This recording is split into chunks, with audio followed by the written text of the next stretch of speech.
रोज सकाळी उठल्यावर तुमच्याही मनात पहिला प्रश्न येतो का? आज नाश्त्याला काय बनवायचं? दुपारच्या जेवणात काय करायचं? आणि रात्री पुन्हा काय बनवायचं? आणि बघा, एक पदार्थ ठरवता ठरवता अर्धा तास कसा निघून जातो हेही कळत नाही. बरेचदा काय होतं की एखादी भाजी घरात नसते, कधी एखादा पदार्थ बनवण्यासाठी लागणारे जिन्नस नसतात आणि मग शेवटी आज काहीतरी पटकन बनवूया असं म्हणावं लागतं. हो ना? हं, जर का तुम्ही आठवड्याची मील प्लॅनिंग जर करून ठेवली तर हेच काम अगदी आपलं सोपं होतं. आपला वेळही वाचतो, पैसेही वाचतात आणि जी आपली रोज होणारी धावपळ आहे ती देखील आपण कमी करू शकतो. तर नमस्कार मैत्रिणींनो, मी अंकिता आणि तुमचं पुन्हा एकदा स्वागत करते आपल्या यूट्यूब चॅनल स्मार्ट टिप्स मराठीमध्ये. व आजच्या व्हिडिओमध्ये मी माझं वीकली मील प्लॅनिंग शेअर करणार आहे, ज्याचा उपयोग करून आपण आपल्या किचनमधला भरपूरसा वेळ देखील वाचवू शकतो आणि मनाची चिडचिड देखील कमी करू शकतो. चला तर मग कुठलीही वेळ न घालवता व्हिडिओला सुरुवात करूया.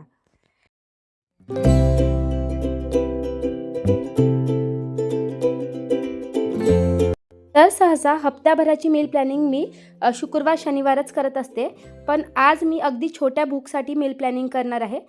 तर सहसा शुक्रवारचा दिवस माझा भाज्या वगैरे डिसाईड करण्यामध्ये जातो.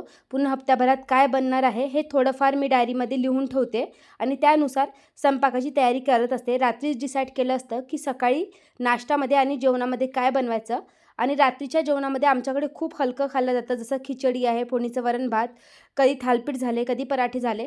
त्यामुळे सहसा मी रात्रीची मील प्लॅनिंग खूप कमीच करते. पण बरेचदा स्वयंपाकाव्यतिरिक्तही आपली छोटी-मोठी भूक असते. या व्यतिरिक्त स्वयंपाकात लागणारे बरेचसे जिन्नस आपल्या किचनमध्ये संपलेले असतात. जसं लसूण आहे, या व्यतिरिक्त अद्रक आहे, मसाले आहे. हे जर वेळेवर संपलेले असेल तर स्वयंपाक करताना आपला गोंधळ उडतो. तेव्हा देखील आपली चिडचिड होते. पण जर का आपण ही छोटी-मोठी तयारी जर पहिलेच करून ठेवली, जसं सायंकाळच्या वेळेस छोटी-मोठी भूक लागलेली असते, अशा वेळेस जर आपल्या फ्रीजमध्ये पहिलेच काहीतरी थोडंफार प्रिपेअर असेल, मग कुठलाही छोटा-मोठा पदार्थ आपल्याला खायचा असेल किंवा बनवायचा असेल, तर मग आपला जास्त वेळही लागत नाही आणि आपली धावपळही होत नाही. तर इथे बघा, काही कामे मी सकाळची कामे आवरल्यानंतर केलेली आहे आणि काही कामे दुपारी थोडीफार झोप काढल्यानंतर केलेली आहे. मी थोडाफार आराम केल्यानंतर केली आहे.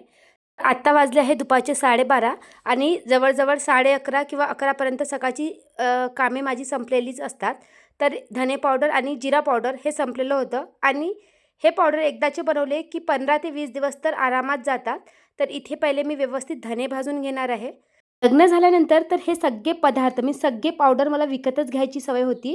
पण कालांतराने कळलं की बाहेरचे जे काही मसाले आहेत त्यामध्ये प्रिझर्वेटिव्ह असतात आणि हे जे काही मसाले आहेत ते बनवायला अगदी सोपे आहे. घरच्या घरी आपण इझिली बनवू शकतो. त्यामुळे धने पावडर झालं, जिरा पावडर झालं, जे काही मला असं वाटते की मी घरी बनवू शकते त्या वस्तू आता मी मात्र घरीच बनवत असते. तर इथे मी धने व्यवस्थित भाजून घेतले. तर ते थंड होतपर्यंत मी जिरा देखील व्यवस्थित भाजून घेणार आहे.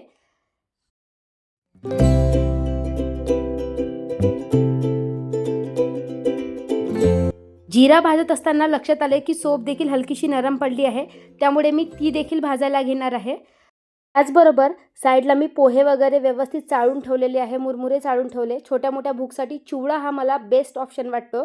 दर हप्त्यातनं किंवा 15 दिवसातनं मी एकदा चिवडा बनवत असते आणि आमच्याकडे काय होतं की पातळ पोहे मिळतच नाही, त्यामुळे जाड्या पोह्यांचा चिवडा बनवावा लागतो. त्यामुळे पोहे व्यवस्थित चाळून भाजावे लागतात. त्याचबरोबर मुरमुरे देखील मी भाजून घेते, कारण आता पावसाचं वातावरण आहे आणि तसं इकडे देहरादूनला ना खूप थंड वातावरण असतं.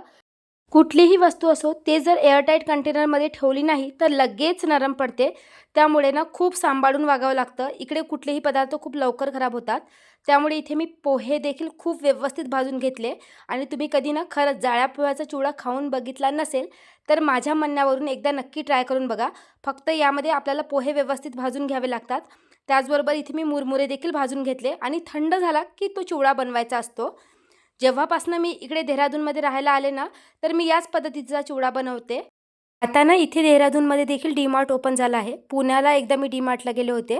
तर आता 2 महिन्यात मी 2दा डी-मार्टला व्हिजिट केली बघा. इकडे खूप रूल्स आहे. बरेचदा विचार केला की व्हिडिओ देखील शूट करावं, कारण मी बरेचसे काचेचे कंटेनरही तिथून विकत आणले, भरपूरशा वस्तूही विकत आणल्या. पण तिथे ना काहीही अलाउड नाही. पण बाकी यूट्यूब व्हिडिओजमध्ये मी बघितलं, माहिती नाही इथे नवीन-नवीन सुरू झालं आहे.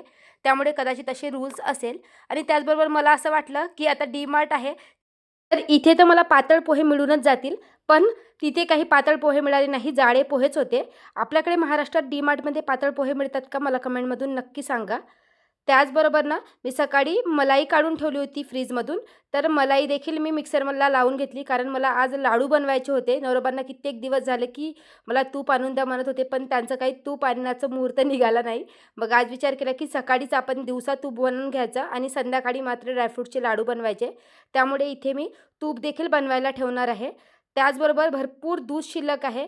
त्यामुळे आजकाल मी पनीर देखील घरीच बनवत असते. सहसा पनीरचे पराठे वगैरे बनवायचं असलं, की मला पनीर लागतं. खूप जास्त दूध नसतं. जे घरात दूध शिल्लक राहतं त्यापासूनच मी सहसा बनवत असते. 2 दिवसाचं वगैरे दूध राहिलं माझ्याकडे, तर मी बनवत असते. अगदी थोडंसं व्हिनेगर आणि पाणी मिक्स करून टाकलं, की अगदी झटक्यामध्ये पनीर बनतं. आजकाल तर वाटते मार्केटमध्ये पनीर मेकरही मिळतं. विचार आहे माझा पनीर मेकर बोलवायचा. तुमच्या कोणाकडे असेल तर त्याबद्दल मला रिव्ह्यू शेअर करा. खरंच त्याने छान पनीर बनतो का? मीन्स शेप वगैरे व्यवस्थित येतो का? कारण मी नेहमी कापडातच बांधून ठेवते, त्यामुळे अगदी सर्कलसारखा, गोल्यासारखा शेप बनत असतो आणि पराठ्यासाठीच वापरते. नाहीतर मग पनीरची भुर्जी वगैरे बनवली तरी वापरते, कारण त्यामध्ये कुचकरूनच टाकायचं असतं. तर मला काही एवढं त्याचे स्लायसेस वगैरे करायची गरज पडत नाही. आणि पनीरची भाजी बनवली तर सहसा मी आमचा जो दूधवाला आहे त्याच्याकडून मागवत असते. पण मला आजकाल ना खरंच बाहेरून पनीर काही कुठल्या वस्तू घ्यायचं म्हटलं तर खरंच भीती वाटायला लागली आहे. आजकाल किती न्यूजमध्ये येत असतात ना, किती प्रिझर्वेटिव्ह असतात, किती केमिकल्स मिक्स केलेले असतात. त्यामुळे आजकाल ना बाहेरचं खायचं म्हटलं की खरंच खूप भीती वाटते.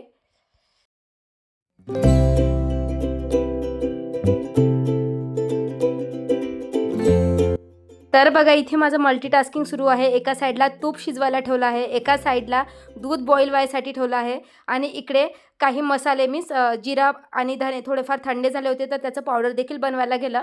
पण बरेचदा या मल्टीटास्किंगच्या चक्करमध्ये ना गोंधळ होऊन बसतो. पण आज मात्र थोडंसं लक्ष देऊनच माझं काम चाललेलं होतं. तर इथे दूध व्यवस्थित बॉईल झालं होतं. व्हिनेगर आणि पाणी मी पहिलेच एका वाटीमध्ये मिक्स करून ठेवलं होतं, तर ते टाकलं.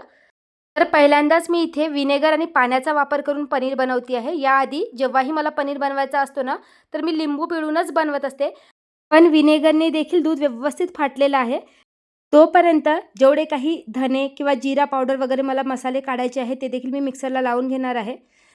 जर माझ्या ओठ्यावर जास्त पसारा असेल ना, तर मला काम सुचत नाही. त्यामुळे मी कधीही तुम्ही बघा, व्हिडिओची सुरुवात करायची असेल ना, तर मला ओटा क्लीन हवा असतो. त्यामुळे भांडी वगैरे मी नेहमी पुसून जागच्या जागी लावत असते आणि त्यानंतरच माझ्या स्वयंपाकाची तयारी सुरू करते.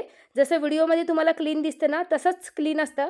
पण सहसा खूप जास्त घाई असेल, कुठेतरी जायचं असेल, टिफिनला घाई होत असेल, तर मात्र माझ्या किचन ओट्यावर पसारा होतो आणि तो जोपर्यंत मी आवरत नाही, तोपर्यंत मला मात्र चैन राहत नाही. त्यामुळे इथे मी काय केलं, की दुपारची देखील मला तयारी करायची होती. या व्यतिरिक्त चिवडा देखील बनवायचा होता. त्यामुळे जसं जमेल तसं मी हे मसाले व्यवस्थित काढून घेतले आणि जसे-जसे मसाले थंड झाले किंवा सोप वगैरे थंड झाली होती, तर ते मी डायरेक्ट कंटेनरमध्ये भरायला घेतली. फक्त आपल्याला त्याचं झाकण मीन्स झाकण लावायचं नाही आहे, जेणेकरून थोड्या वेळ ते अगदी थंड व्हायला हवेत. तर इथे मी आता धने पावडर देखील व्यवस्थित काढून घेतले. तर बघा मस्त असं मार्केटसारखंच धने पावडर तयार होतात. बरेच जण याला चाळून देखील घेतात, पण मी चाळत नाही. आणि त्याचबरोबर इथे चिवडा देखील बनवायला घेतला.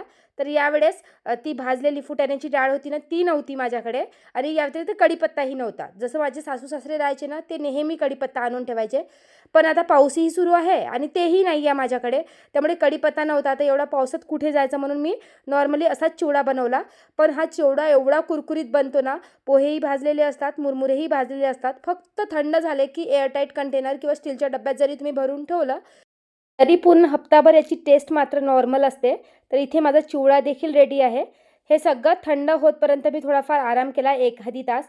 जसं मोबाईल वगैरे पाहायचा असेल तर पाहून घेते आणि मोबाईल पाहताना सहसा लसूण सोलायचं काम वगैरे असते ना, ते मी मात्र करायची सवय टाकली आहे. हप्ताभराचा किंवा कधी-कधी तर 15 दिवसाचा लसूण देखील मी सोलून ठेवते. पहिले तर मला लसूण सोलायचं म्हटलं ना एवढा कंटाळा यायचा ना खरंच. पण आता जेव्हापासनं मी ही एक सवय लावली, जसं टीव्ही बघत असेल किंवा संध्याकाळी कुठली मूव्ही बघायची असेल मोबाईलवर, तर मी मात्र त्याचा वापर करते. एक ते एक आपलं कामही होतं आणि आपली एन्जॉयमेंटही होते. तर इथे सगळ्या वस्तू माझ्या थंड झाल्या होत्या, तर ती मी कंटेनरमध्ये व्यवस्थित पॅक करून घेतल्या आणि ज्या काही वस्तू जागच्या जागी मला ठेवायच्या होत्या, त्या ठेवून दिल्या, जेणेकरून ओट्यावरचा पसारा गायब होईल. शेंगदाणे देखील भाजून घेतले, जेणेकरून कधी भाजीमध्ये वगैरे गरज पडेल, तर मग पटकन मला पावडर बनवता येईल. मी सहसा शेंगदाण्याचं पावडर बनवत नसते. माझ्या सासूबाई असल्या की त्या बनवून ठेवतात. पण मी मात्र गरजेनुसारच पावडर मिक्सरमधून काढत असते. तर बघा, सहसा आपण एवढं काम केल्यानंतर आपल्याला थकल्यासारखं होतं. मग अशा वेळेस थोडासा 1 तास आरामही झाला, मीन्स मोबाईल वगैरे बघणंही झालं, माझं लसूण सोलण्याचंही काम झालं आणि त्यानंतर मात्र 1-1.5 तासानंतर मी पुन्हा किचनमध्ये आले. संध्याकाळी 4-4:30 वाजले होते आणि यावेळेस मस्त असा चहा घेतला. चहा घेतल्यानंतर मात्र मी मखाने पहिले व्यवस्थित तुपामध्ये भाजून घेतले आणि त्यानंतर ड्रायफ्रुट्स वगैरे भाजले आणि त्यानंतर मला असं वाटलं, की थोडंसं कणिक टाकावी. मीन्स गव्हाचं पीठ असते ना, त्याचे मी लाडू बनवत असते. तुपामध्ये गव्हाचं पीठ देखील भाजून घेतलं, सगळं मिक्सरला लावलं. आता हे सगळं तुम्हाला दाखवायचं म्हटलं तर व्हिडिओ खूप मोठा झाला असता आणि आजकाल या रेसिपीज सगळ्यांना माहितीच असतात, त्यामुळे मी काही तुमच्यासोबत शेअर केलं नाही. आणि त्यानंतर मस्त असं आरामात टीव्ही बघत आम्ही दोघींनीही लाडू वळलेले आहे.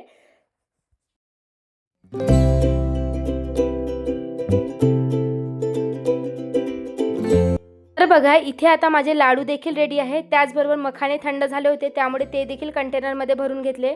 हप्ताभराचं लसूण देखील सोलून ठेवलं. सकाळीच काही डाळी भिजू घातल्या होत्या, तर त्या व्यवस्थित भिजलेल्या होत्या. तर ते देखील मी आता कंटेनरमध्ये स्प्राउट येण्यासाठी, मीन्स त्याला मोड येण्यासाठी टाकून ठेवलेलं आहे. त्याचबरोबर काम करता करताच मी सकाळी कुकरला चणे लावले होते. आमच्याकडे चना चाट खूप आवडते. जर छोटी-मोठी भूक असेल तर नवरोबांना वेळेवर चणे भाजून दिले की ते खूप आवडीने खातात. या व्यतिरिक्त चण्याची टिक्की देखील छान वाटते. याचे पराठे देखील पनीर मिक्स करून खूप चांगलं लागतात. आणि यावेळी मील प्लॅनिंगमध्ये सर्वात मोठा चेंज केला म्हटलं तर मी अद्रक देखील खिसून ठेवलेला आहे. नाहीतर मला अद्रक खिसायची सवय नव्हती. पण सहसा दिवसातनं 2दा चहा होतो. मग वेळेवर अद्रक खिसा, फ्रीज खोला, त्यापेक्षा अगदी झटपट काम होतं. तर बघा, अशा सिंपल पद्धतीने मी माझी हप्त्याची मील प्लॅनिंग करत असते.